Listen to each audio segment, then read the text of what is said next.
রামকৃষ্ণ দেব পরমহংস নাম। রামকৃষ্ণ। এবারে যদি আমরা সেন্ট বা স্কলার্সের দিকে আসি, আমার স্পিরিচুয়াল গুরুদেব মোহনানন্দ ব্রহ্মচারী এসছেন, বালানন্দ ব্রহ্মচারী এসছেন, এখানে এসেছেন সাধক বামা খ্যাপা।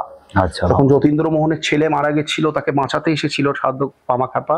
এটা মহাপৈত্রীর তারাপীঠ সিরিয়ালে মেনশন আছে, উনি পাথুরিয়াঘাটের রাজবাড়িতে এসেছিলেন সাধনা করতে। আসলে আমাদের তন্ত্রমতে পুজো হয় তো, আমাদের পঞ্চমুণ্ডির আসন আছে বাড়িতে, এই আসনে আমার পূর্বপুরুষ হরপ্রসাদ শাস্ত্রী সিদ্ধি লাভ করেছিলেন। এইখানেই তাই ওনাদের পদধূলি। ঠাকুর পরমহংস শ্রীরামকৃষ্ণ এই ভিতে এসে ঠিক যে জায়গাটা আমরা বসে আছি, এই পবিত্র স্থানে মায়ের সামনে, আমার পূর্বপুরুষ ওই পেছনে আসনে বসে গান গাইছিলেন। ঠাকুর এসে ওনার গান শুনে এতই মুগ্ধ হয়েছিল, উনি আমার পূর্বপুরুষ ওনাকে দেখে একটি গান লিখে ফেলে তক্ষুনি, কিহেরি নটবর রূপ সুন্দর ত্রিভঙ্গ ভঙ্গিমায় শ্যামা। এটি একটি পূজা অর্থনার গান ধ্রুপদে। এটা শুনে উনি সমাধিস্থ হয়ে যান দালানে, হর হর বলে ওনাকে জড়িয়ে ধরে হাত তুলে আলিঙ্গন করে।